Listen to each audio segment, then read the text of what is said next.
it is my birthday week. Hi, everyone. Thank you for joining me today. I am Dr. Santina or Tina Wheat.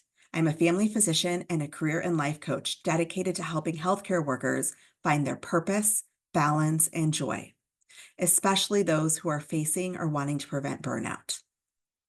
As I celebrate yet another trip around the sun, I wanted to take this opportunity to reflect on the past year and look forward to the future. And I invite you all to join me on this journey. We're primarily going to look at how to reflect today. A variety of structures exist to help one reflect. Particularly when doing private reflection, it can take any structure as long as the structure allows for self-questioning.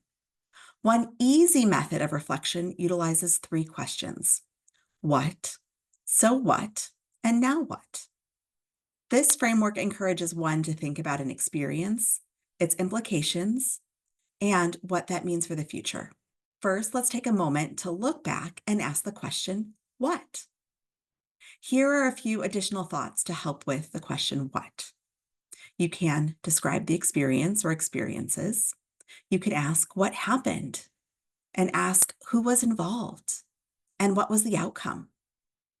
Now, this past year has been filled with many challenges and triumphs, both personally and professionally.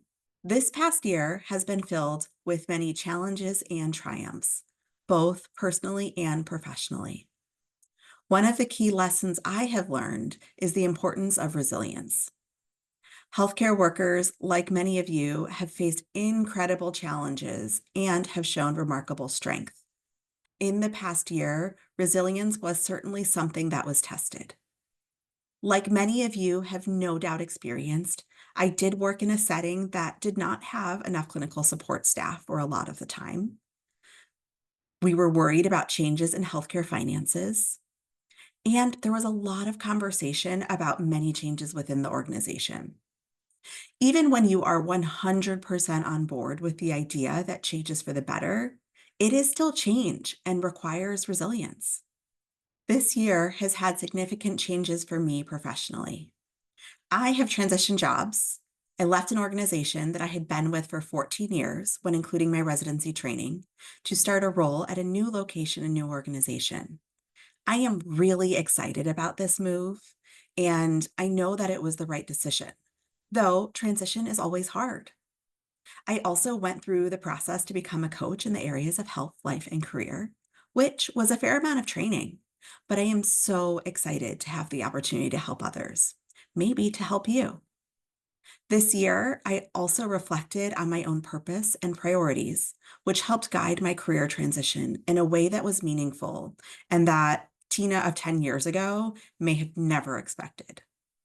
I have learned that I could be optimistic even in the face of challenge and reinforce for myself that I can stand out for my values and priorities.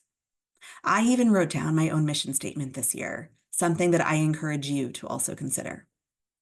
I would love to hear from you all. What has been one of your biggest challenges this past year? How have you overcome it? And I hope you'll share those stories in the comments. Now, while looking back, you can then ask the question, so what? This is the next step of our framework. This allows one to think of the impact of the experiences. Additional ways to consider this question are to reflect on the significance of experiences. Why do they matter? What did you learn? I just mentioned that I have thought a lot about my own purpose this year, but asking the so what questions is a great time to do this as well. The so what for many of my experiences this year was truly a confirmation of my purpose and a realization that I needed the changes I made. When thinking about purpose, it is also helpful to be intentional about gratitude. Let's do a quick gratitude exercise. Think about 3 things from the past year that you are grateful for. They can be big or small, and I'll go first. I am grateful for the support of my family, my husband, Chris, and my daughters, Catherine and Evelyn, the resilience of my colleagues in showing up as their best every day, and the opportunity to experience more parts of the world by traveling to places I have never been, both for work and for leisure. As a bonus, I am grateful for the opportunity to connect with all of you through my coaching work. I would love for you to also share 3 things that you are grateful for in the comments. Now, for our final step looking forward, we shift our focus to the future. Setting intentions and goals is crucial for personal and professional growth. As I look forward to the coming year, I'm excited about new opportunities to support healthcare workers in finding their purpose and joy. But before you can think about the future and those goals, it is helpful to have a vision. My vision involves being present for my family and helping those in my various communities thrive. Once you have a vision, you need goals to help you get there. You've probably heard of SMART goals. I even shared a bit about them in my session on Olympic mindset. If you're unfamiliar, SMART goals are specific, measurable, achievable, or maybe you've heard aspirational, relevant, and time-bound. You can also use SMARTY goals for work, which add on inclusive and equitable for the I and E, respectively. I recommend having at least 3 SMART goals for every quarter and at least 3 for every year that are both personal and professional. Visualize your success, not any setbacks. Visualization helps you practice success, making you believe it can and will happen. Once you achieve your goals, it is important to celebrate them. I start all of my sessions asking about wins of the week. A few things happen. Sometimes the seemingly small things we achieve get forgotten and not celebrated. And when we celebrate them and acknowledge ourselves, it improves our outlook. I start all of my sessions asking about wins of the week. A few things happen. Sometimes the seemingly small things we achieve gets forgotten and not celebrated.